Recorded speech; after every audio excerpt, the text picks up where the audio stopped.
Okay, good evening, everyone. Good evening, everyone, and let's get the meeting started.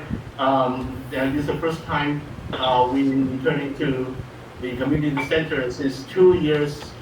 We have been out of the center for 2 years. Exactly 2 years ago this week, the battle against the COVID-19 started, and business shut down.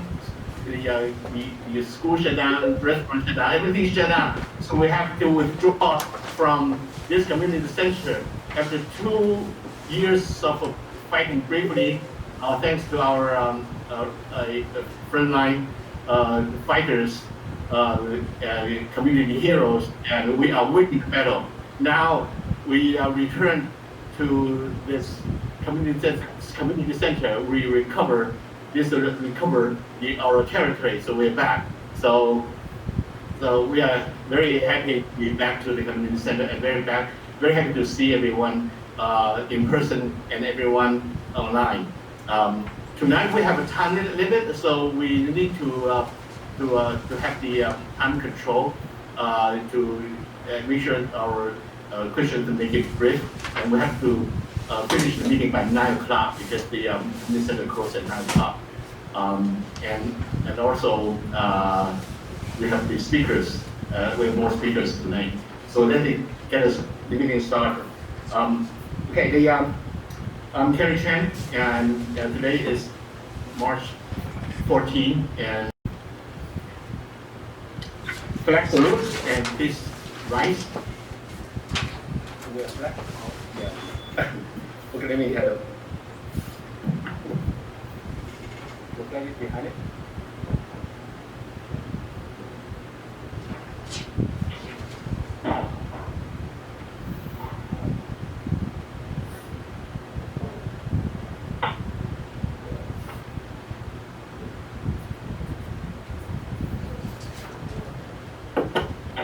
Hold on, let me find a flag from my computer.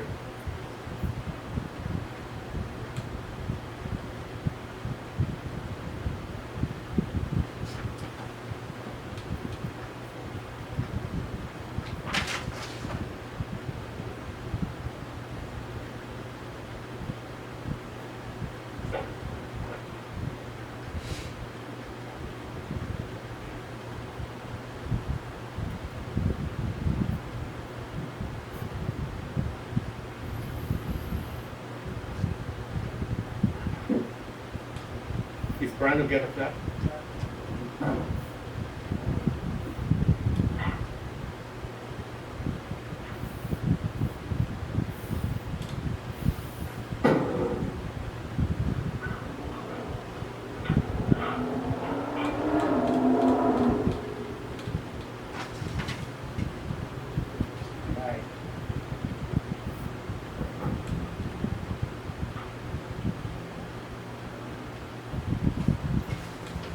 Thank you, Brian. Okay, please rise. Please right hand over your heart. Ready, begin. I pledge allegiance to the flag of the United States of America and to the republic for which it stands, one nation, under God, indivisible, with liberty and justice. Thank you. Please be seated.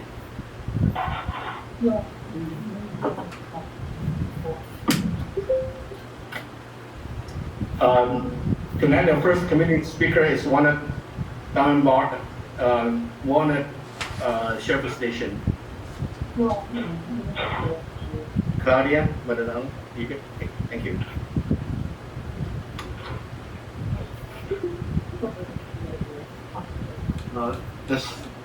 There's a camera. Is any camera? If there's a camera in the back, we can put it to here, so we can show. Yeah. Oh, that.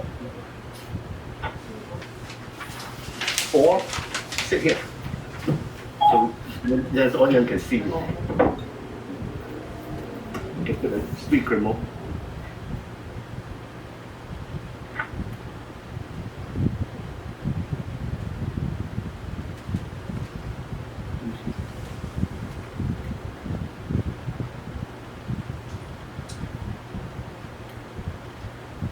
Yeah, you can see. Hello, everybody. Nice to see faces instead of behind the screen. Thank you for coming. My name is Deputy Claudia Maldonado. I work at the Diamond Bar Walnut Sheriff Station. I've met some of you. I've had the pleasure of seeing you guys in other events in Rolling Heights. So today I'm going to give you the statistics for the month of February. Our numbers are pretty much still rolling the same. Our assault with a deadly weapon crimes have gone up from 3 to 6 for the month of February. As you know, more places are opening up during the night, more people are going out. So people mixed with alcohol and different personalities, that's where you get your fights. Our domestic violence has gone up as well. We have 12 incidents for the month of February. We had 12 residential burglaries, 32 vehicle burglaries from 29 last month. 7 burglaries to businesses. Last month we had 17, this month we had 7, which is a lot less. Grand thefts, we had 10 for property, 4 vehicle parts, and catalytic converters was a big number. We had 18 for January and we have only 7 for February, which is, as you guys know, an awesome thing because those catalytic converters are not cheap. I had the analyst at the station run some numbers for me. So for our year to date, even though those numbers, when I advise you guys of the numbers we have for the month, they seem high. For robberies from 2021, we are down 61%, which is awesome. That's a great thing. From assaults, we're down 8.7% from 2021, and burglaries are down 7.6%. So I know those numbers that I tell you every month seem high, but actually we're doing very well considering all the stuff that's going around. And for January, we had 61 bodies that we brought into the station and we booked for crimes in the city of Rolling Heights. And for February, we brought in 83, which a lot more than last month. So that's just to show you that our deputies are going out there. They are contacting people and arresting for crimes that are being committed in our neighborhood. And also, at the end of February, LAPD arrested 4 individuals that were involved in 4 burglaries in our area. So they arrested these individuals somewhere in LAPD's area, and while they were doing their investigation, they found property from our burglaries here in Rolling Heights. So this is obviously a great thing because people are getting held accountable for their crimes, but it also is to show you guys that nothing is unimportant to report. So if a vehicle is broken into, your house is broken into, or your business is broken into, it is very important that you call and you report it, because even though you have no suspect information, you never know what other stations in other cities and other counties are going to find that's your property in somebody else's possession. So keep calling us. This is our job. Our job is to come to you, find out what crime had occurred to you, investigate that crime the most we can, and then send that report to other stations that can hopefully arrest somebody for the crime that was committed to your property, your person, and so on. As far as anything else, our numbers for COVID at Walnut Station are at 0 right now. We have nobody that's out with COVID. We haven't had anybody out with COVID since the beginning of January. So everybody at the station is healthy, doing their thing, coming to work and providing services for the community. Does anybody have any questions? Is Roy here? Can I speak? No. Give me a minute, Roy. Excuse me, ma'am? Can I speak? Can you hear me? Vaccine? All I want to do. Yeah, I don't know anybody else. I know how we, but I don't know anybody else. Okay, you're getting some feedback here. Can you hear me? This is Roy. Can you hear me? Thank you. Cary, Speaker, Cary, can you hear me? Officer Chow. Cary, can you hear me? Is Mr. Chow, Officer Chow,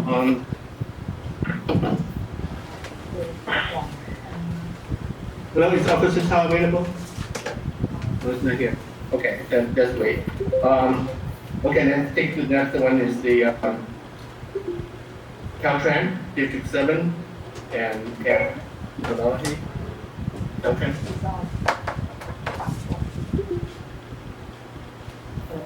Go ahead and move to the next one. Congress member, Young King's office, John, Mr. Dean.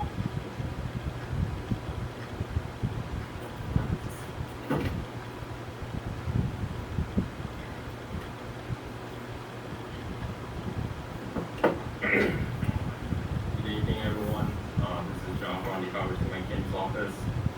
So at the beginning of the month, Representative Young Kim has traveled to the U.S. and Mexico border in Texas with a group of colleagues to see firsthand the ongoing national security, humanitarian, and public health crisis, and hear from those on the front line. So during the last 2 years under the Biden administration, we saw over 2 million illegal border crossings, the highest on record. The crisis on our southern border is straining our frontline resources, hurting the U.S. communities across the country and undermining legal immigrants, endanger migrants, and empowering drug cartels. This is the second time she visited a border in Texas, and she's making sure we are helping the border patrol, and she will continue to work to secure our border and keep our communities safe.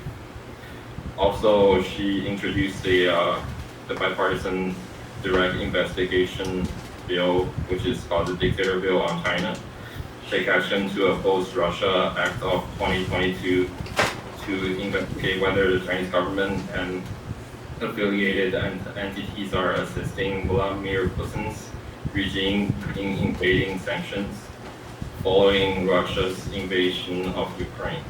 The Dictator Act would require the Secretary of State and other officials to submit a report and brief Congress on the extent to which PRC and CCP affiliated entities may have assisted the Russian Federation in sanctions actions taken by U.S. government in response, and our strategy to prevent further support from PRC to Russia to invade sanctions. So, if anyone knows anyone in Ukraine who needs help with either the asylum situation, please contact our office. Have resources from the Department of State to help families in Ukraine. So, if there's any question, please let me know. Thank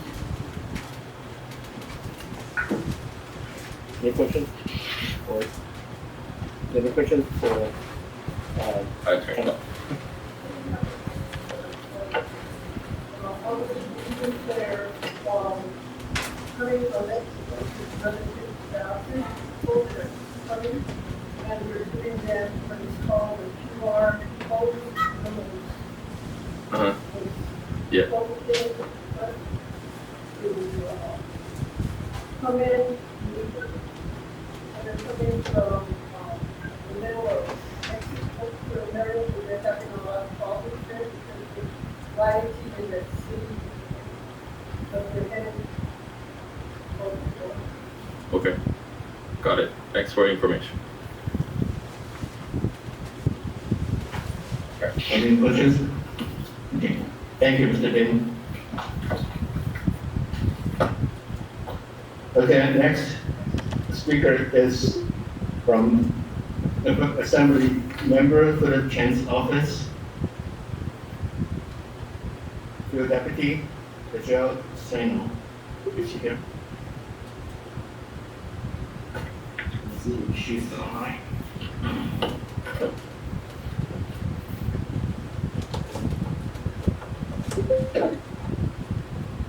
Right?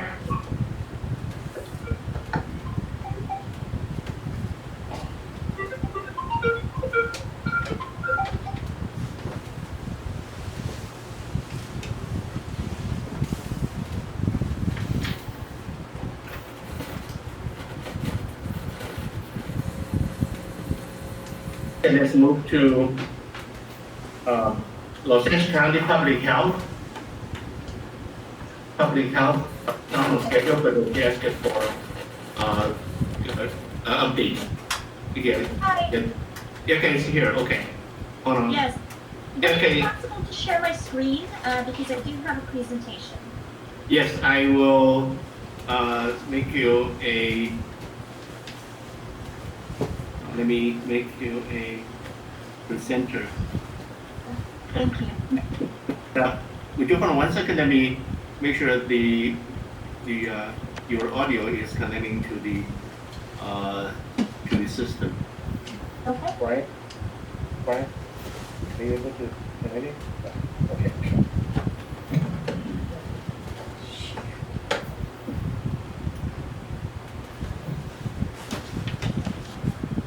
Melissia-COVID from Los Angeles County Public Health Department is going to give us an update of COVID-19.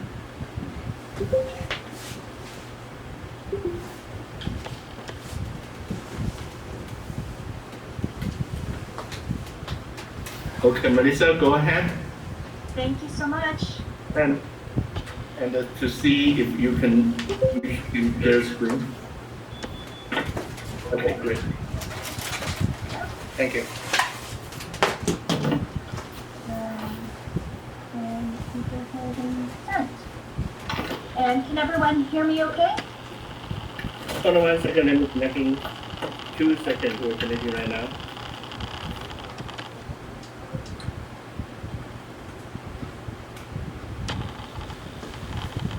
All right. Can everyone hear me now? Yes. Okay. Thank you so much. Wonderful. I'm so glad that we were able to take this through the wonders of technology. I apologize that I'm unable to join you in person tonight, but I am glad to be here online, and I'm also glad to be back to report some good news that we are post-surge. The last time I was here, we were in a terrible winter surge. We had many cases, but now the number has gone down, and we are in low transmission according to the CDC, which means that the burden of COVID-19 is no longer taking a toll on our healthcare system. However, that does not mean that we're not still at risk of contracting COVID-19 or that transmission is necessarily low. It just means that we are doing better in terms of the healthcare system, but there are a few things that we still need to be mindful of. So with that said, I'll go ahead and run over some statistics for Rowland Heights. So as of March 13, there have been a total of 8,646 cases in Rowland Heights, and this is since the beginning of the pandemic. So this is over 2 years. There have been... That's right. Okay, go ahead. I just used the microphone. Go ahead, please. Okay. Now, the number of persons tested since the beginning of the pandemic has totaled 39,299. The number of persons who have tested positive since the beginning of the pandemic is 8,071. And the person's positive rate is 15,819 per 100,000 residents. Now, you're doing well in terms of vaccination, where we have 80.3% of people who are over age 5 who are vaccinated. 83.1% of people who are 12 and over are fully vaccinated. However, children who are aged 5 to 11, there are only 42.5% who are vaccinated. So we still need a ways to go in order to improve those numbers. Youth who are ages 12 to 17, for them, 85.2% are fully vaccinated, and seniors 65 and over, 88.6% are fully vaccinated. Now, this does not account for people who have been boosted. So these are just the numbers of people who have received their primary series. And I just want to remind you that it's very important to get boosted. Even though you have your vaccination already, I would highly encourage you to go ahead and get boosted, as that could offer additional protection against COVID-19. Now, in terms of outbreaks, there are only a couple to report.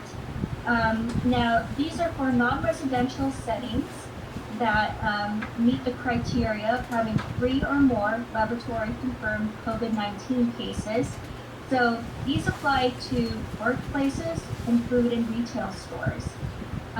So you'll see here that MSI Computer Corp had an outbreak of 5 staff confirmed positive with COVID-19, and Social Vocational Services in Diamond Bar have 5 confirmed staff with COVID-19.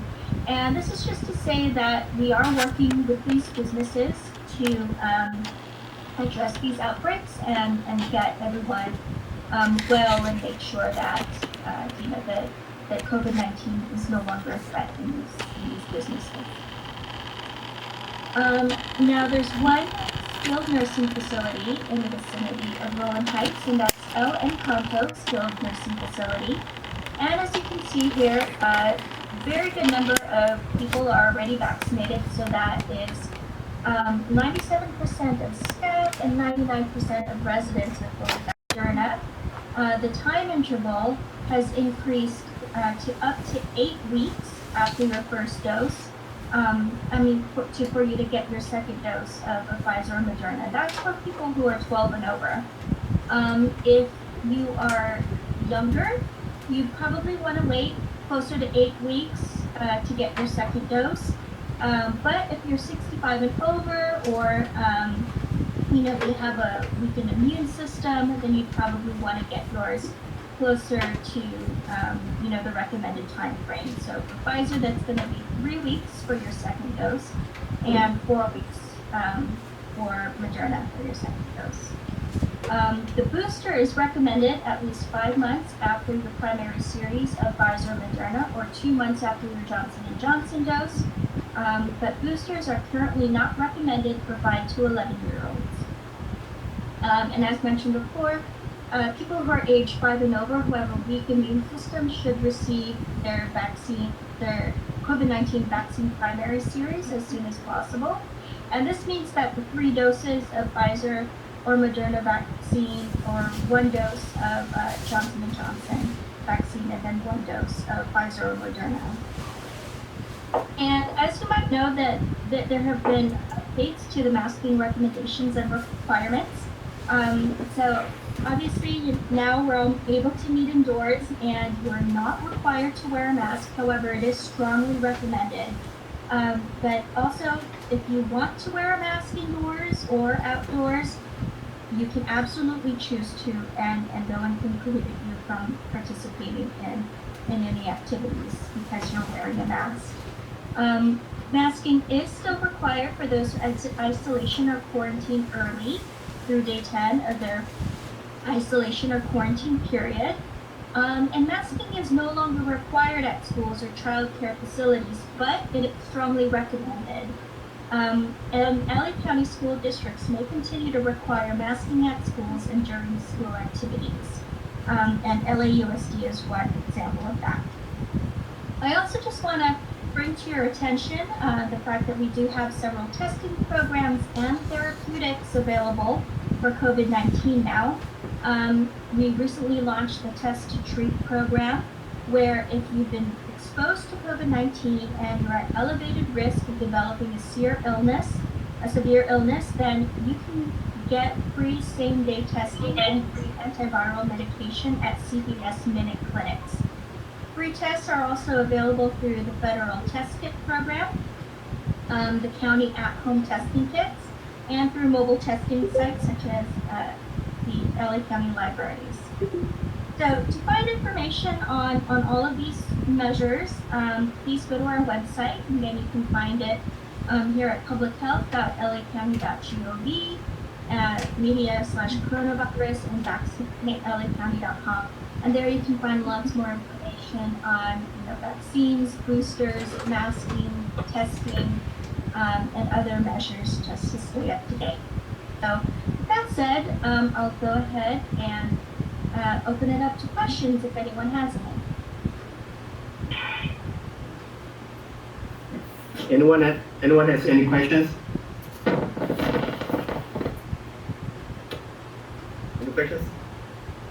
No, nobody has questions. So anyone has questions on virtual? Okay, let's see. I don't see any raised.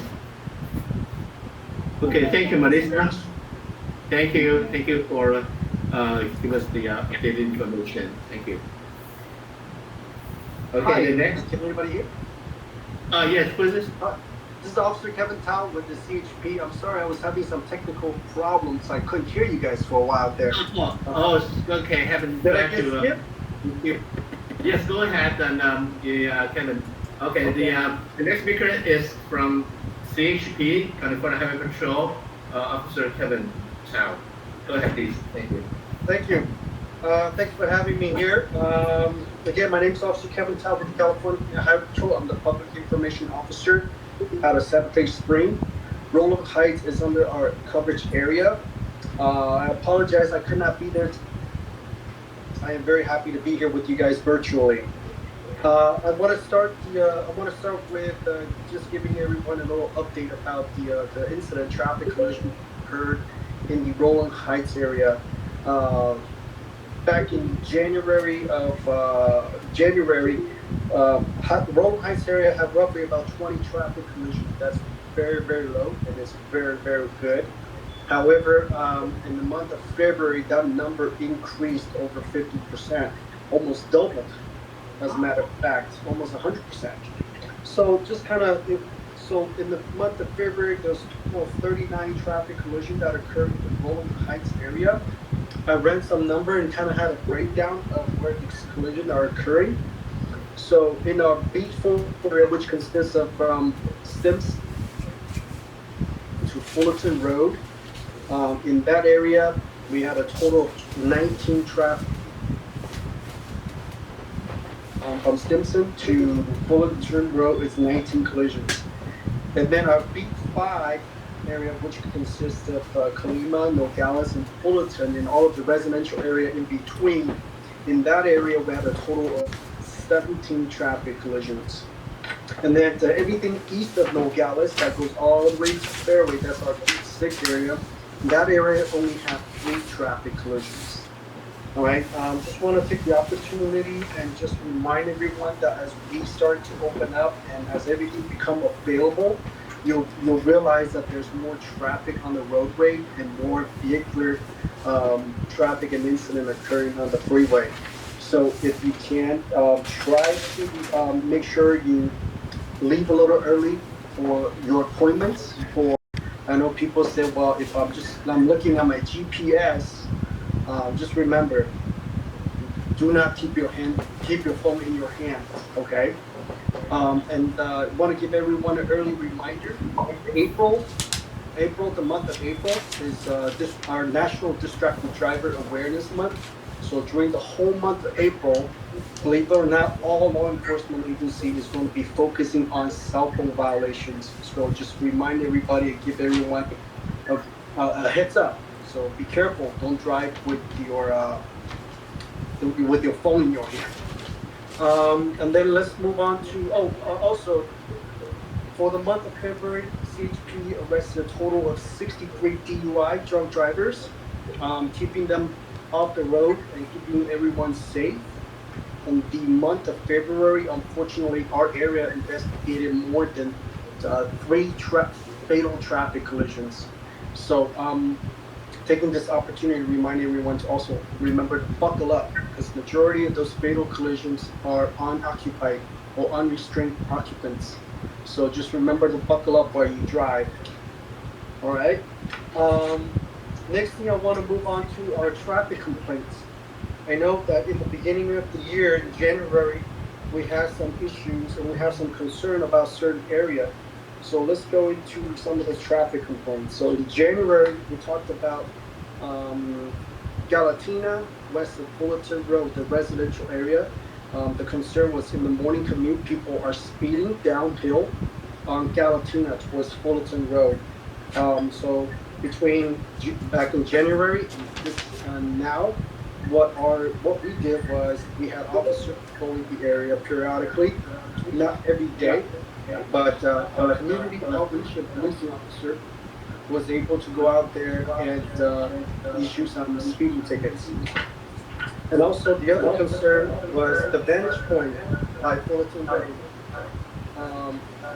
The vantage point on Fullerton Road, we also have traffic speeding issues.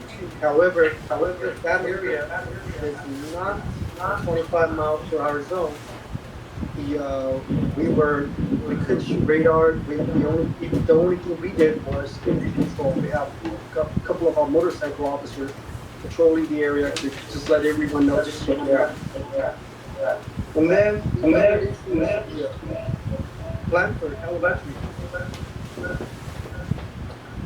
Blanford Elementary School. We were getting the traffic complaint about people making illegal U-turns. And also,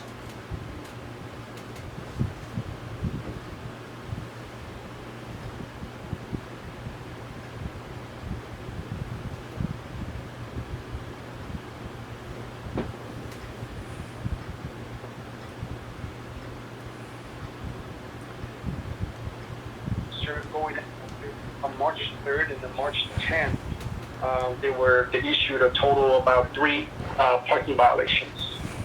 And last but not least,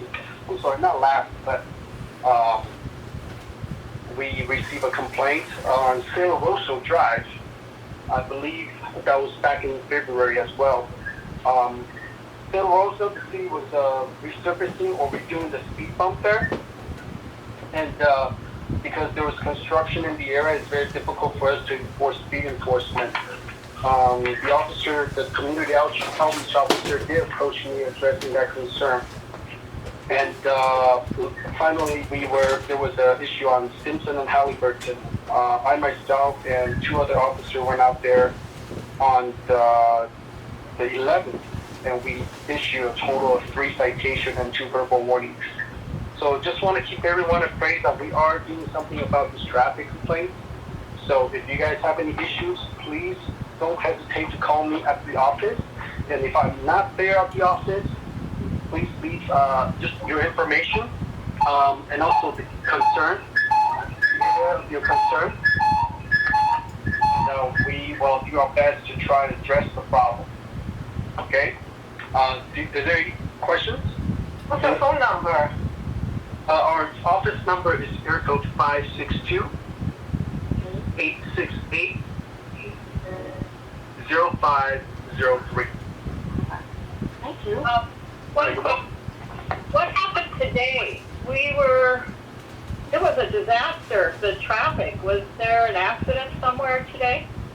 If you're referring to on the Surface Street near Azusa area or the 60 freeway near Azusa, yes, there was an overturned big rig that fell over, that toppled over as the truck was traveling south on Azusa. And as you know, if you're going south on Azusa and then you get on the eastbound 60, there's that clover leaf. It kind of loops around. Well, this is probably we had that incident last Friday, and then it happened again today. So in a matter of 3 days, this happened twice. So what is happening is these semi-trucks are taking that turn a little too fast. As they take that turn too fast, the trailer, which is loaded with the products, the weight shifts, and then that forces the trailer to overturn, and then drags the trailer with it. So with that incident, we have to shut down the on-ramp, and we also had to shut down, I believe today's incident, they actually blocked 3 lanes on the 60 eastbound freeway near Azusa. And that might be the problem why it caused such a backup on Surface Street and on the freeway. Hello, Cary, can you hear me? I got another question. I got in Barcelona, there's work going on. Are they the cars are flying over there. So you think they're gonna put some things on there as well? Calle, Barcelona? Yeah, there's some roadworks there. and the cars are just flying. Because I live on the street, yeah.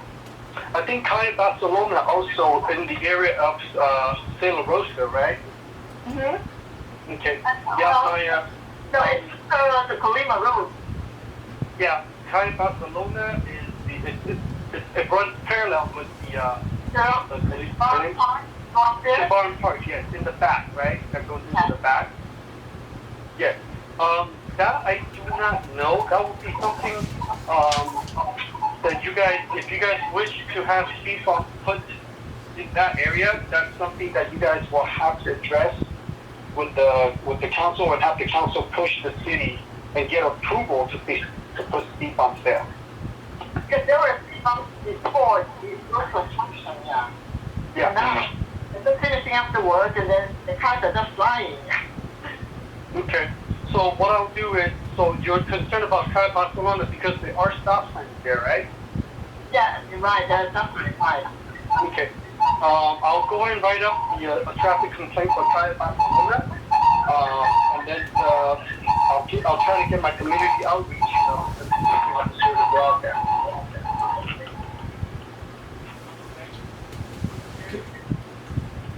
Cary, can you hear me? You can hear me? Oh, okay. I have a question for the CHP officer, and the question is, I think it was the last meeting that we had. The question was that, or the first situation was that through James Yang, that the CHP had not received the radar certifications in Roland Heights so that they could enforce the speed limits and ticket and so forth. So to the officer, have you received your, I'm going to use my term, I think it's correct, the traffic certification for your radar?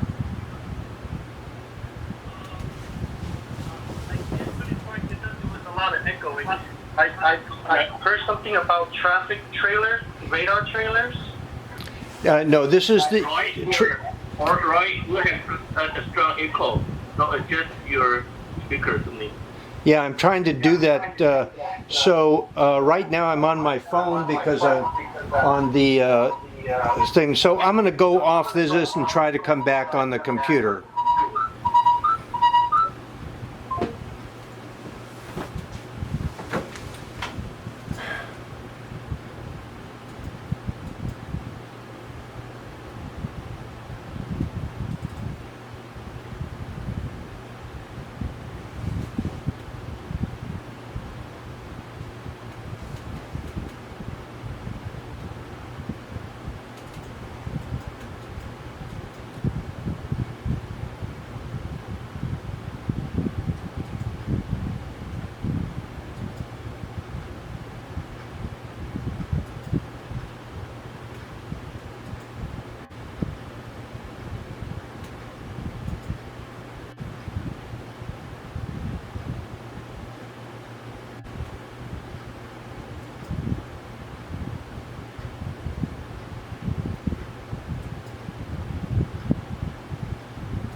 Plethora of safety program, all the way from a car seat. If there are parents in the Roland Heights area or new parents that don't know how to properly install car seats, you guys could come to our office or call our office to schedule an appointment to have those car seats inspected and checked for free. We also do presentation for teenage drivers. Those services are all free, and we also do presentations to senior drivers and also adult drivers. So if you guys have any need or anything like that, you guys are always welcome to visit our website, our CHP home website at www.chp.ca.gov.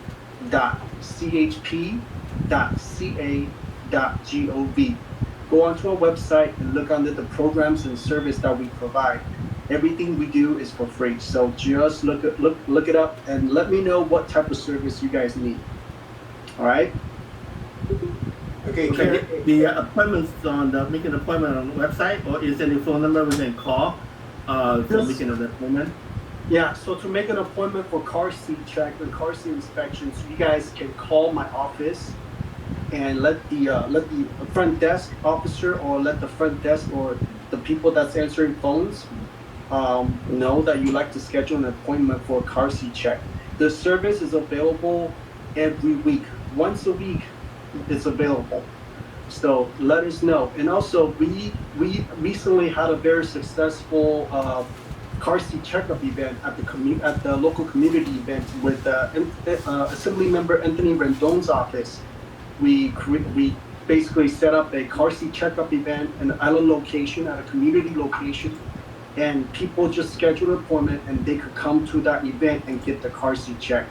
So if Rolling Heights is interested in putting something together like this, I am available. We could talk about this, we could discuss it, and then maybe we could put a car seat checkup event in the community center. Okay, that's great service. And would you again please put the number and the contact information on the chat so everyone can see. Absolutely, I will go and do that. That looks like somebody put that on there. George Hong, thank you. Okay. Okay, Cary, can you hear me now? Yes, Roy, we can hear you now. Hallelujah. Is there any echo? No. Oh, okay, that's cool. So I'll repeat my question to the officer that last meeting there was a point of consternation in the speed limit traffic enforcement, especially in the community areas, was not possible because they didn't have the radar certs from the county. Has that been remedied? That has not been remedied yet. We are still just waiting for Public Works to get that taken care of. As soon as they survey the streets. Remember, Rolling Heights is a big area. There are many streets on Rolling Heights that needs to be surveyed. Other than a residential area where the speed limit is 25 miles per hour, places like Pathfinder, Colima Road, Fullerton Road, Nogales, Brea Canyon Cutoff, Fairway Drive, all these major streets, they all need to be surveyed. I believe the last time Public Works was here, was also with us. Is James here today? Was Public Work, anyone from Public Work here today? Public Work, James, Miss Nyan. Yeah, would come here so can hear you. Yeah, just bear with us. I'm pretty sure Mr. Yang, he's working on getting that taken care of as soon as possible. And as soon as that survey is up to date, we will be out there actively shooting radars, and you are going to see us everywhere. Well, I'm sure that Ryan Serrano of Supervisor Police Office will be all over this and get you guys going. Absolutely. Thank you very much. Thank you, Roy. Okay, thank you, Officer Town, and thank you for your report. Thank you. Yeah, thank you. Let's move on. And the next community report is from Phillip Police's office, Ryan Serrano, please.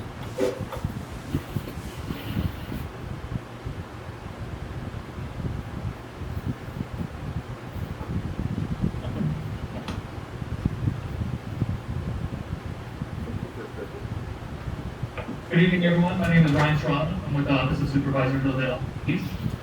And I just wanted to share last month.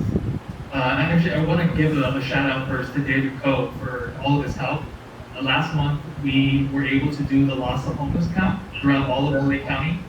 And I really want to thank David for all of his help that day. It was a long night, but there was a great turnout from the community. I also want to give a shout out to Chuck's son and everyone over at Together Against Crime Foundation for all of their help that evening. I also want to share, we will be hosting a meet and greet with SD1 staff on March 23rd from 6 to 7:30. and we will have refreshments. So if you have any questions, you can call 909-593-3661. And you can also be at rsdp.solis@bos.lacounty.gov. We'll have representatives from the office as well as representatives from Parks and Rec, LASA, Public Works, the Department of Regional Planning, the Department of Business and Consumer Affairs, the Workforce Development and Aging Services Department, and Office of Violence Prevention. And if you have any questions, I'll be over here on the side. I know we've been having some difficulties with the online portion, and in the interest of time, if you do have any questions, please come to the side over here. We can go ahead and talk. Thank you. Thank you, Ryan. Thank you. So let's move to the next speaker. Is from Rural Unified School District, Donna Freedman, board member. All present.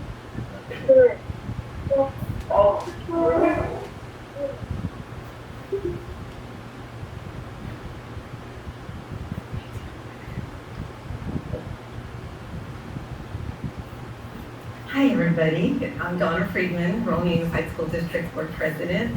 It's my 7th year on the board. And my fellow board members, President, Cary Chen. He was president last year of the board, and I'm president of the council. I'm here to give a report on Rural Unified. Our USD LCAP community survey and community meeting, we want every child to receive an innovative education that allows them to achieve whatever they can dream. We invite our community to share USD programs and resources for continued student success. Feedback from the community is needed for the annual local control accountability plan, the LCAP. The community can provide input in 2 ways. The LCAP online survey is open now through March 24th. The online survey has questions in English, Spanish, Chinese, and Korean. The public is also invited to attend the LCAP virtual community meeting on March 22nd at 6:00 p.m. Spanish and Chinese translators will also be available at the meeting. Links to the survey and community meeting can be found on the district's website at www.rolandschools.org. COVID-19 update. On February 28th, Governor Newsom announced that with declining COVID-19 case rates and hospitalizations across the West, California, Oregon, and Washington are moving together to update their masking guidelines to make wearing masks indoors at school optional after March 11, 2022. On March 4, 2022, the Los Angeles County Department of Public Health updated our local health orders to align with the state guidance on masks. The health order now that masks are strongly recommended but no longer required in schools. For the safety of all, our district still continues to offer daily testing at the district office by Health Partner COVID Clinic and offer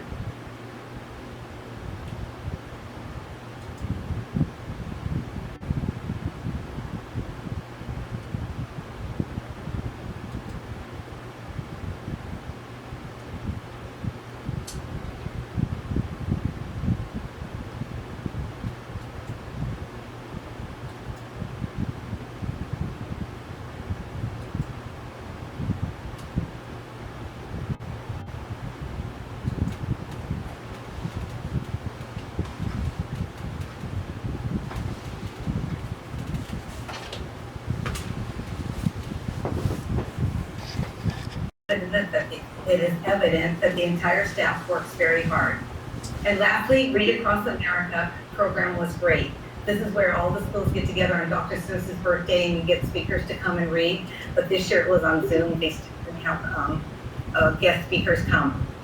I've read to 5 classes via Zoom at Roland Elementary. I asked if they have any questions. Usually in person they have a lot of questions, but I only had one question, and my question was, how old are you? So I said, I'm 66. And so many of the students had shocked faces on their face, like, oh my gosh, she's so old. I read to 3 classes at Calle via Zoom. The committee had all the books in digital format, so I could read them ahead of time. The problem was, how do I connect to Zoom and go to another website to read the book? I could not. I taught for 36 years, and this is the first time I'm happy I'm not a teacher, because technology, I'm like, I could not get to share your screen and all that stuff. Anyways, my first class was with 4th graders. Dr. Navarro put the book on his screen for me, and he turned the pages for me. At first, I could not see the words. They were too small, so I was struggling. All I could think of was that the students were thinking, she doesn't even know how to read. The next 2 classes, I used another laptop to read the book to them, as one laptop was on the Zoom class page. Questions from these students were about the book I read, Global Warning. I said, your teacher knows more about this than I do, even though I answered their questions. I did tell the students that they were much smarter than I was in technology. Thank you. Are there any questions? Thank you very much, Donna. That was wonderful. I have a question, Cary. Then we have a full bottle of coffee and some snack and a bottle of water to go down this out. Cary, can you hear me? Roy? Yeah, I had a question. Talking? I had a question. Well, you Question? you can answer it, Yeah, I can hear you. or David Koo, or of course it looks like our young lady left. Isn't it about time that Rolling Unified School District do video recording and post it so people can go on AdLib? Because a lot of people work or have other missions that they can do, and that way they can visually see what is going on and so forth. Isn't it about time to do that in the point of transparency? We're in the 21st century here. Thank you. Donna? What was your main question, Roy? Okay. What did you want? Yes, for the benefit of, I'm going into retirement in May, but for the rest of the community's constituents of Rolling Unified School District, I believe that they deserve, without question, that video recordings of the board meetings and that they be posted on, and so that they, on demand, that they can view what's going on and review for the entire district, which we know is quite large. Roy, we do, well, they're videotaped during Zoom now. We videotape all of our meetings. Oh, and are you posting the links so persons can go in and check? Because I've asked some of the constituents, they said they don't know anything about it.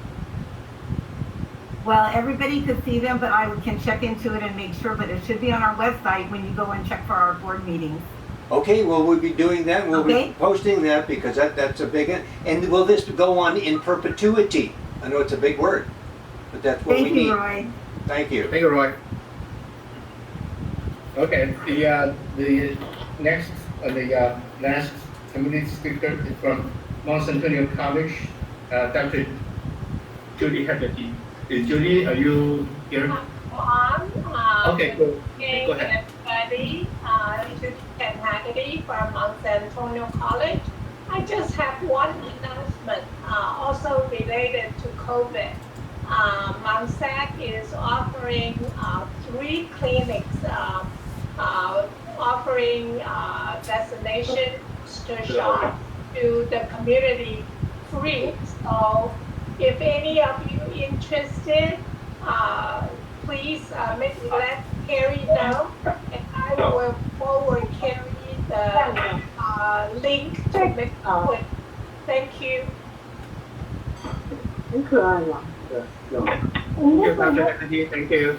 Okay, so, let's move to the next that is our guest speaker tonight from Athens Service, Mr. Ed Chen. Mr. Chen is going to share with us the SB 1383 and we can tell us how. Yes, let me share you. Yeah. Say something like a funny. Hello, good evening, everybody. My name is Ed Chen. I'm with Athens Services. It's really a pleasure and honor to be here tonight. I want to thank Cary for his leadership, and Josh, I know him from being on the Lowell Unified School District, and also I want to thank those of you who serve, and those of you who pay a lot of attention in the public affairs being here tonight. I have a quick presentation. I just want to be able to support our audience. We'll go ahead and share that screen. Once that happens, I will just quickly go through that presentation if there's any questions or concerns. I'm going to put my name, my cell phone number, as well as my email in the chat right now. So I just give my cell phone number as well as my email in the chat. If there's any questions. Is that you? Yes.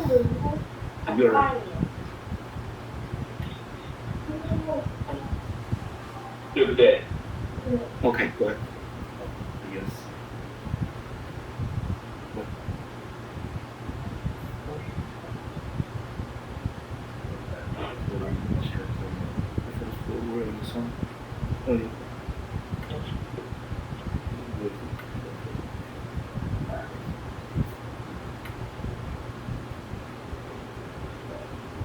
Great. All right. We should be on.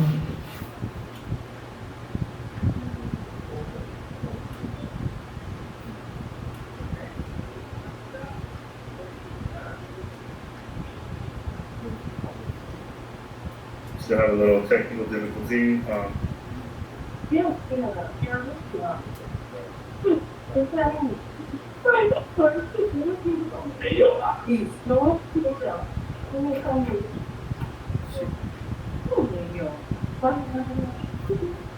All right, I think I'm sharing the screen now.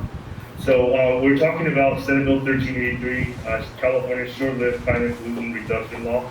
It is, when it comes to short-lived climate pollutant, we're talking about methane gas, which is a short-lived climate pollutant that's a lot more potent than carbon dioxide. They're mainly caused by organics as they naturally degrade in an environment that's devoid of oxygen, such as a landfill. In doing so, they escape. They have no place to escape. And some of the landfills that do not have a methane capturing system, they get emitted into the ozone, and it's very detrimental to our health. The California legislative mandates. This is the most consequential law in terms of waste and recycling industry in the last 30 years, starting from 1999, which really sets the stage for California and how it counts diversion, those that are recyclables that are diverted from the landfill. Today's presentation really focuses on Senate Bill 1383, but certainly it is over this continuous timeline over the years that has caused, that brought us where we are today. So Senate Bill 1383 talks about organic waste. Here's a listed definition of what constitutes organic waste. And for our definition, we really want to look at the hauler themselves and what we determine to be recyclable, what we can compost. So Athens has embraced the idea of composting. We're going to take your organic waste and we're going to put it in an environment that is full of oxygen, that we can, this aerobic process will go ahead and put that material is going to naturally decay and it's going to turn into this very nutrient-rich soil amendment called compost. In Rowland Heights, I know we're very fortunate. Twice a year we host a compost giveaway event, and it's among the most popular in terms of the most, all the compost giveaway events that we do at Athens Services. Rowland Heights is among the most well-attended ones. We give away on average 40 tons at each of these events, and so we thank Rowland Heights residents for their enthusiasm and participating in our compost giveaway event. But what goes into that compost pile? Here's some definition that is defined by the legislation. So today, my presentation is kind of a high-level policy overview. This is not really a, hey, what goes into which can. I think those of you that have taken the time to be here tonight and to be on the meeting virtually are those that really focus on what the policies and the implications are. I think those of you are, the fact that you are already here, it makes you probably among the best recyclers and the most active citizens that we can count on in this citizenry. So we're going to keep this presentation. This is a presentation we've had that we made to various city councils So certainly to the Roma Heights Community Coordinating Council, we're going to keep this presentation on an overview level. We're talking about the 7 areas of compliance as listed on this slide. The first level of compliance is with regards to Senate Bill 1383 is called the route audit. Fear not, we have not begun this yet, but it's already in its pilot stage. We procured a new fleet of vehicles, and they're the right side drive Jeep Wranglers that you will see with Athens decals on the side. We have route auditors that will be going door to door, barrel by barrel, and we'll be flipping lids and taking a picture and making sure that there's no contamination. This process is really focused on outreach and education rather than enforcement and compliance. I think, it sounds a lot better when we talk about outreach and education. Only in the most dire circumstances where people are not participating, where they completely refuse to participate, will we really go into the enforcement and taking other enforcement actions. But I think those are going to be with the county as well as a partnership with Athens. So here's a view of what that enforcement compliance view would look like for our county public works staff. They'll be able to look at the area on a map view, list of customer accounts, those that are compliant, those that are not compliant. Another part of outreach in education regards to Senate Bill 1383 is the waste characterization part. That's not counting what is all that we're accepting, but rather after we sort through the process, how much of that remainder, that waste that's destined for landfill can we additionally recover. So the county is about to be receiving a lot more data from Athens as well as other haulers, and the state will be able to look at all that information and do more with it. So here's a sample view of what that waste characterization would look like, what type of material that we're recovering out of that process. We'll have those kind of report ready for our city and county partners. So you may ask, those of us who are here are going to be very in tune about what goes into that green container, but what about those citizens that are not taking the time, that are not here, that may not be the most up to speed when it comes to the current recycling trends? We're going to be making a number of different outreach and education efforts, including in-person ones such as the various festivals and the various events. We're actually paid individual visits to some of the larger generators, including restaurants and business establishments. We have a digital and electronic means. Our Instagram, our Facebook is very, very active, pushing out recycling content information about how best to recycle. We also partner with an industry leader called Recyclist. So the website is called canirecyclemine.com. You'll be directed into an Athens website. You'll be able to take the drop-down menu down to Rowland Heights. You'll see exactly which material, and it's actually, there's anything that you can think of that would go into a waste basket. And if we hadn't thought of it, you can definitely email us and let us know what can be added to that. Can I recycle mine? That recycling guide, but it's an interactive recycling guide that's going to be available to everybody all over the internet. And then of course, we're going to have our traditional print campaign. The quarterly newsletter that you receive will be working closely with the county on producing information on how to segregate your organic waste. So here's a view of what that in-app view would look like for that recycling coordinator that's going to be paying the visit to the individual customer in that outreach and education effort. They're going to be able to select the type of accounts, the billing address, and they'll have all that information at their fingertips and be able to have that conversation with the customer, and immediately that's given a feedback back to Athens. And here is a list of all the various data and reporting that we'll be doing. It's basically taking disparate data from different silos. We'll be taking information from routing, we'll be taking information from our operations, we'll be taking information from customer service, the outreach crew, and we'll be compiling all together. We're using a data analytics software. That will be aggregating all that information and presenting it to the county in a very clear and concise manner. So another big component of Senate Bill 1383 is procurement, and that is not only, the law not only aims to address the demand side of this equation about getting new organics out of the landfill, but it's trying to create a supply of that recycled product so that there's a marketplace for it. So In doing so, they're requiring haulers or cities to procure whether it's renewable natural gas that's generated from the methane gas that can go back and fuel our trucks, or the compost that we produce coming back to our communities and have people gather them. So again, I already said Rowland Heights, one of our most popular cities when it comes to compost giveaway events, and we like to keep it that way. But in terms of all of our fuel, in that one decision of going with Athens, you already have all that procurement option covered, because from the fleet of our vehicles that we deploy to collect garbage in your communities, we already meet the procurement area support requirement per the law.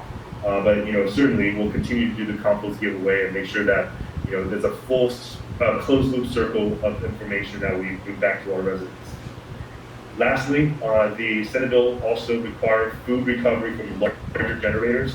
So these areas don't have a very immediate deadline. They're starting in 2022 this year, but also they're by tiers. So only the very large generators, like food distributors, warehouse, large event venues, are required to do food recovery. We've also partnered up with some startups, such as an app called Carrot. That's CAREIT. Carrot is kind of like an app, like Uber Eats or DoorDash. During the pandemic, became popular where we order food to deliver to us. Carrot is a type of application that will connect the food recovery affected business to nonprofit. So for example, generator can go ahead and post what they have to donate. And nonprofit will be able to go online and select, just like a food ordering app, and arrange the transportation and basically connect the two dots. So Athens has been at the forefront, and we'll be continuing to support these type of efforts, these new innovation, to make sure that we have better food recovery network out here that complies with the law. But for our residents, we'll continue to do what we do as your hauler to make sure that you comply with the state law. So that concludes my presentation. I'm happy to, I know there's some audio issues with those meeting participants. Happy to take those offline on my email. I listed my cell phone number as well, so in the interest of time, I'll happy to take any questions from those that attend. By the way, Mr. Chen is also App Chen 可以讲中文，假如有任何问题的话，可以用中文来问你的提问。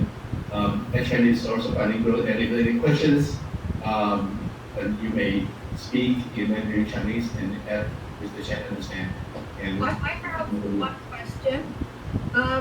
How do you handle the education when you have a multi-family dwellings, like those ADUs and apartment complexes? How do you do your inspection and education? Okay, that's a good question. The question is, how do we provide education to multifamily establishments such as ADUs, accessory dwelling units, or other apartment complexes? That is, you hit the nail right on the head, and I think that's one of the toughest population to focus on, given the fact that a lot of these,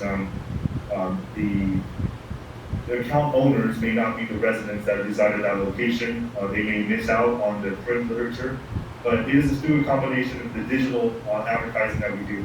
We hope that somebody that lives at that household has an Instagram account and will see the geo-targeted message that we are actively pushing out to every resident that has a Rowland Heights Instagram, or through a combination of in-person visits as well as flyers that we're going to make available to the location itself. We are hoping to catch that very delicate and often transitory in nature population in the multifamily sector. But you really hit the nail on the head. I think the single family homes, and those of you here at this meeting, those who are actively participating citizens, we're not worried about. I know we have many resources on our website. You can download a PDF poster, you can print it, and it will tell you exactly what goes in which can with pictures, and these are all approved and really recommended by Cary, the state agency that's pushing this. So we've done a lot of work on the back end. We've made all those resources available, but certainly, we need everybody's help to get the word out. And this is Roy. I've got a question for you.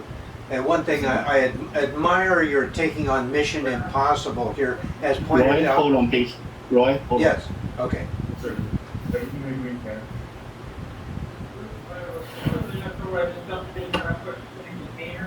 Yes, the question is, do we put everything into the green can and just loosely without a container?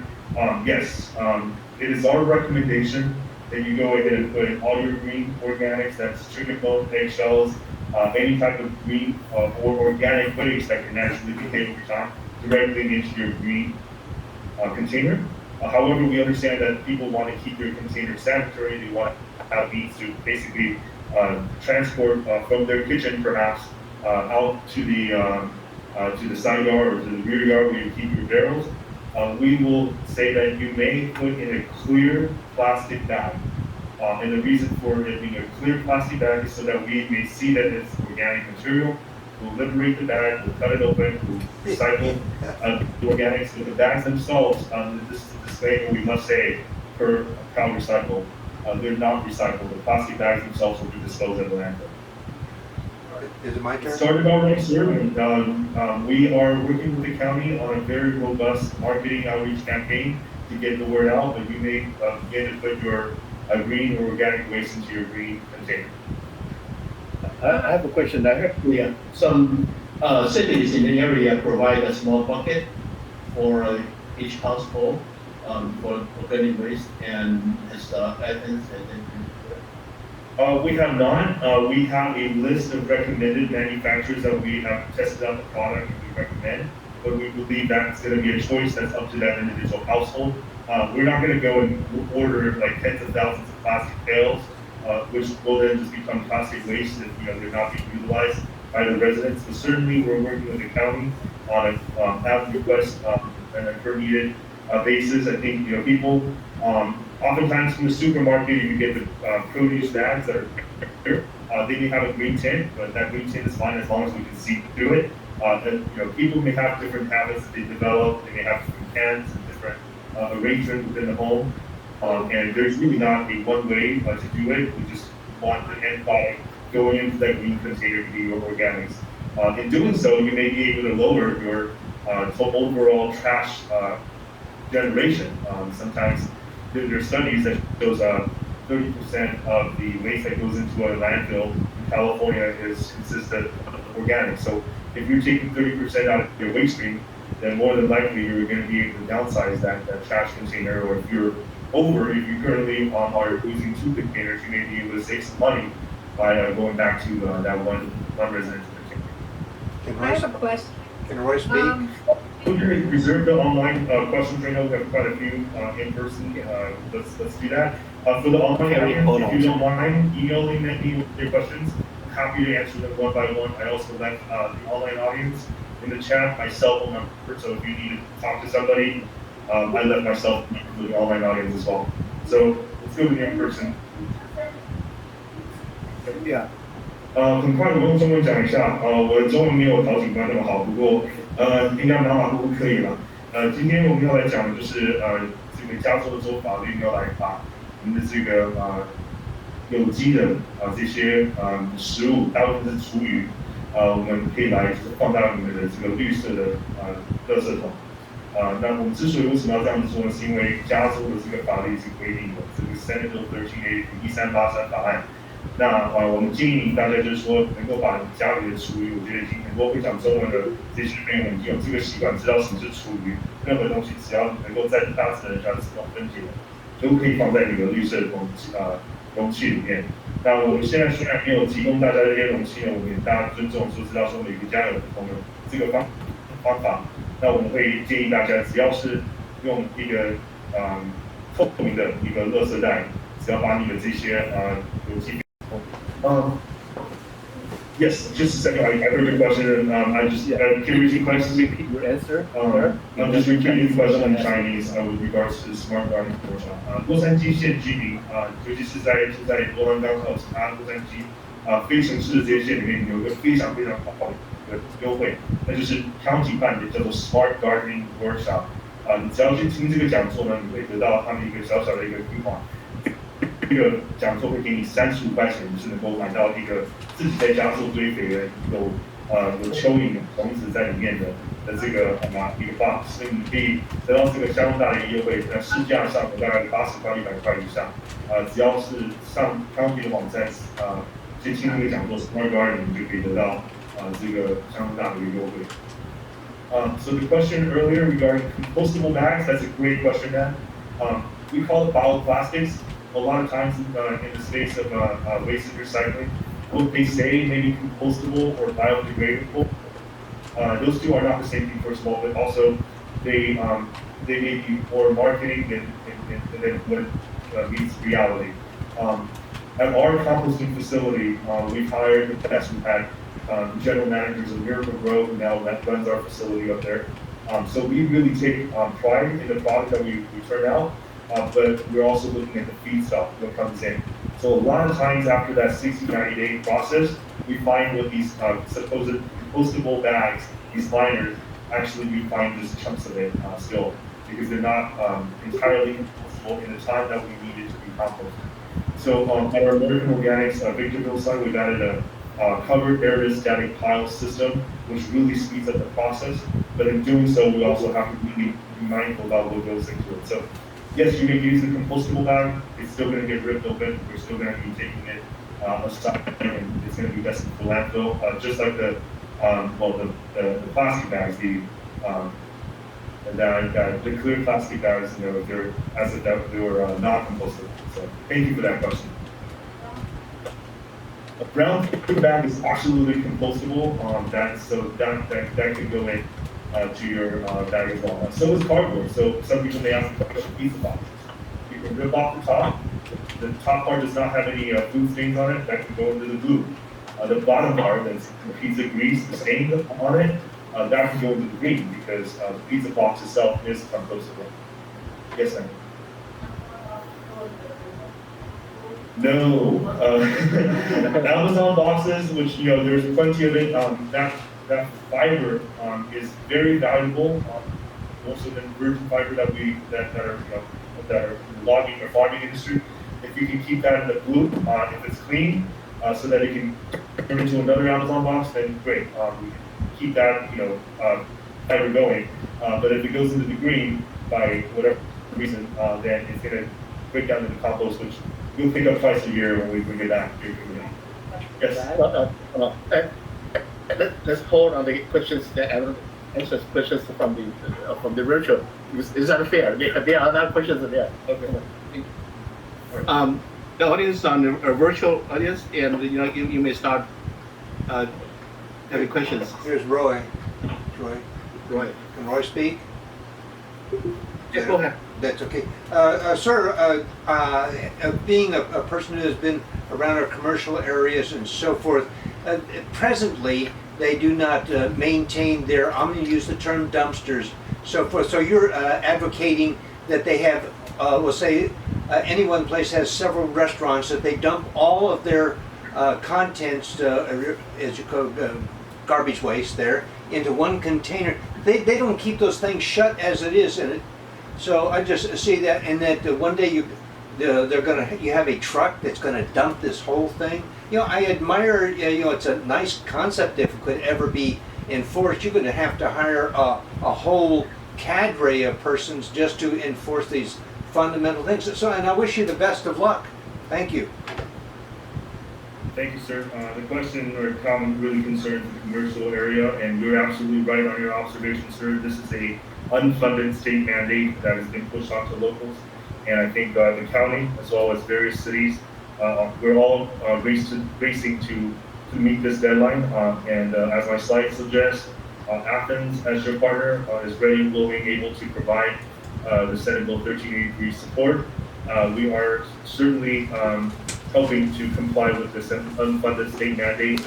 And in the commercial sector, we're actually deploying an automated cart, much like what you have at the residential community, the 64-gallon size, so that you can put your organic waste, so that the businesses can participate as well. Yes, Cary, this is David Malkin. David, go ahead. Just a couple of days ago, Valley Vista did a presentation for Hacienda Heights, where they're giving out small little buckets and clear plastic liners. You're saying that for Athens, that it's up to the homeowner to purchase the clear plastic bags and to do the collection.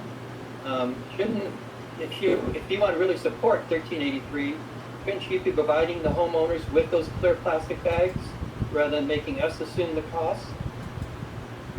Especially since we lost one green trash can already that was previously provided for free. And now we don't have that, yet we're going with more organics now. Okay. I heard you loud and clear, sir, ma'am. We certainly Athens, as I stated earlier, we embrace every resident's right on how best they want to transport that material from inside the household to the outside. And we're going to definitely be working with the county in providing a plastic pail for those residents that request it. This is Roy. I have one more quick comment on it. And I think, pursuant to what David and Teri just commented, I think we have to share the burden of the unfunded mandate from Sacramento. So it's time for us to step up to the plate. And something else that I wanted you to talk about, these little buckets. Do you mean you're going to have people get off of your pickup vehicles and actually empty these things? Which brings me back to the old days when I was a kid, because that's what we did back in the old days. I won't go into the date time there, but I just can't imagine this, because one of the things of cost effectiveness is you have these great trucks for taking care of this labor thing, unless you're going to have a totally new vehicle customized to deal with these cans. I just can't imagine it. Thank you. So, Mr. Humphrey, are you providing those plastic bags for everybody in the community? No, Dave. Dave, it's part of adult responsibility. We need to step up to the plate and accept our part of this unfunded mandate. And if you have a real issue, you should be calling Phillip, Chen, and our Sacramento people who want to put the burden on all of us for this. Thank you. I just want to bring up that we are being requested, it is up to the individual in Rowland Heights to request a pail, whereas other providers and other communities automatically receive them. May I remind that their contract is up for renewal in June, and I think at the very least you can offer us something comparable without putting the burden on the individual resident to have to request that extra pail. Well, duly noted, ma'am. Thank you very much for your comment, and of course, we will take that into consideration. We're a landfill avoidance company. We try not to create or generate plastic waste, but certainly I'll definitely bring it back and see when we're ready to deploy that. And in doing so, those that requested will definitely get one. Okay, any questions? Okay, we're taking questions from the audience. Any questions? Okay, go ahead. For those plastic bags, we buy this compost or any soil, and those plastic bags go to the blue one or you go to the black? Plastic bags go into the black because though they are recyclable, definition, there's no market for them. So it goes into the black, they go into the landfill. Yeah. So our goal is to reduce the use of plastic bag by using reusable bags and limit the use of that plastic bag if possible.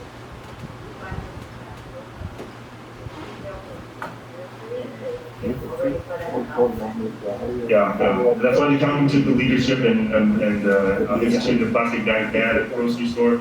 I know a lot of LA County residents have already changed habits and basically embraced green, recyclable, reusable bags to the grocery stores. Yes, ma'am.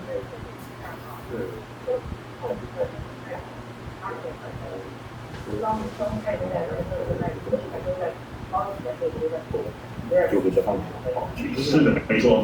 其实是只要是透明的，你可以稍微绿色的没关系，只要我们看得到里面的都可以。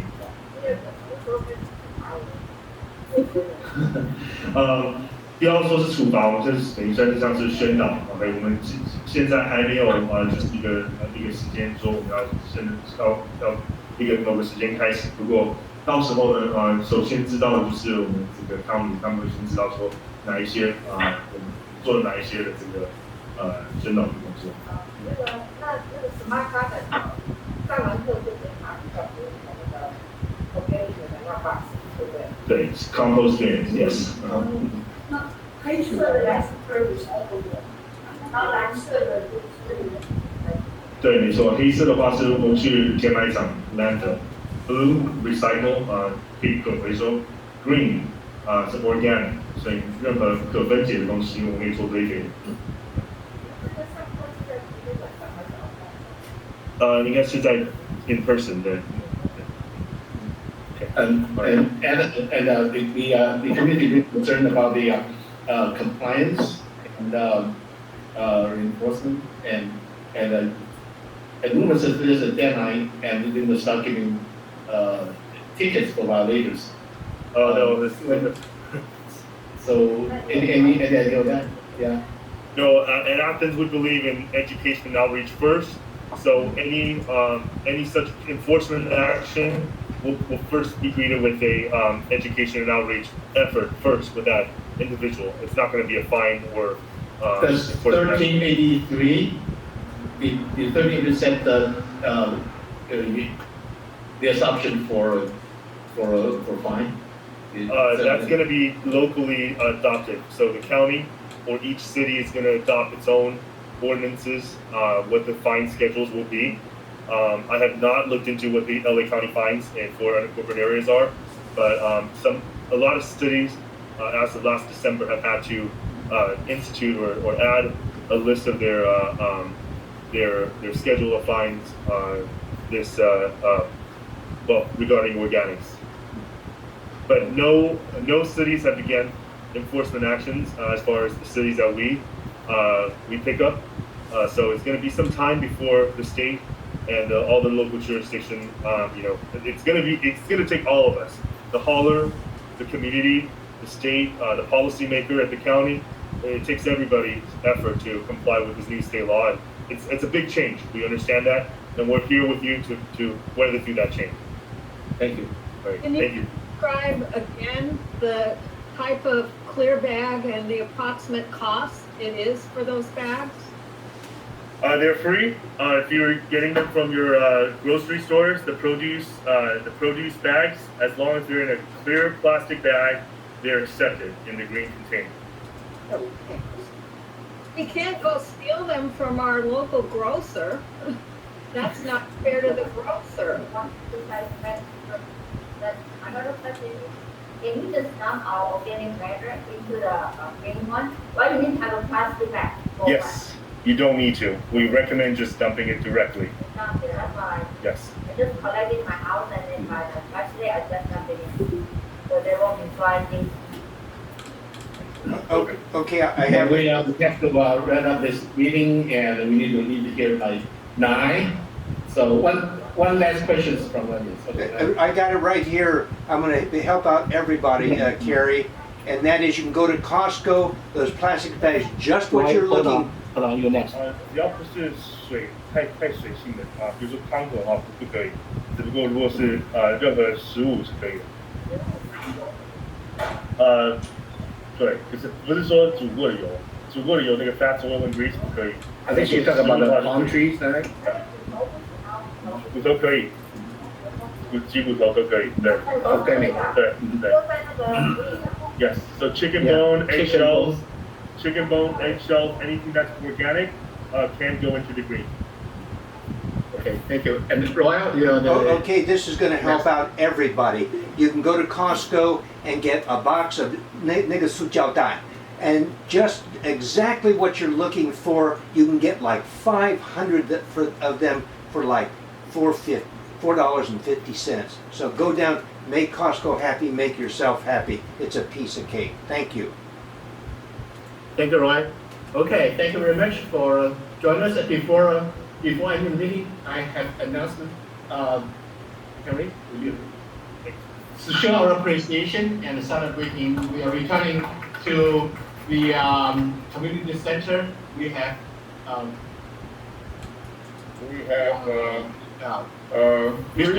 free prizes for raffle for this very first meeting.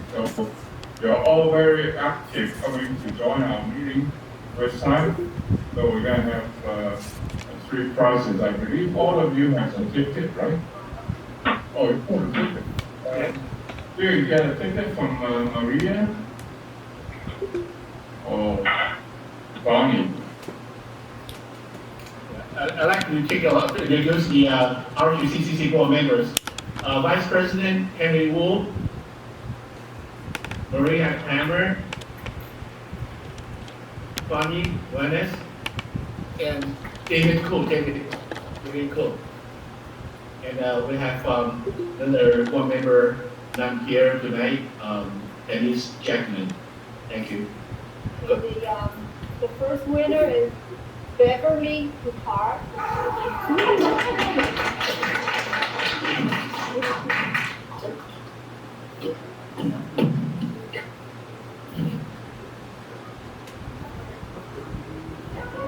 Good evening, folks.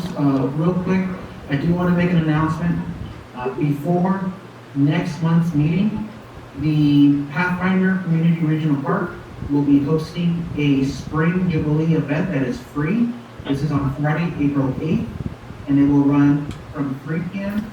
to 6 p.m. We will be having music, games, giveaways. We'll have activity crafts for the families. It's free, all ages. Again, Friday, April 8th, from 3 p.m. to 6 p.m. This is going to be before RHCCC's next meeting, so I wanted to make sure that you guys, you folks, are made aware tonight. Thank you very much. If you have any questions, you can come during our operation hours and ask the staff more about the event. Thank you. Brian has an announcement. Could you announce one more time to the virtual audience? Yes. Hi, everyone. I'm Brian. I'm with LA County Parks and Recreation. Just wanted to announce that on Friday, April 8th, Pathfinder Park will be hosting its Spring Jubilee event. It's a free community event open to all ages that runs from 3 p.m. to 6 p.m. again on Friday, April 8th. And we will be having activities, games, giveaways, crafts, entertainment for all family members. And again, it will be here at Pathfinder Park in person. Thank you. The last winner is Don Bush. Maybe Don left. We'll call another one.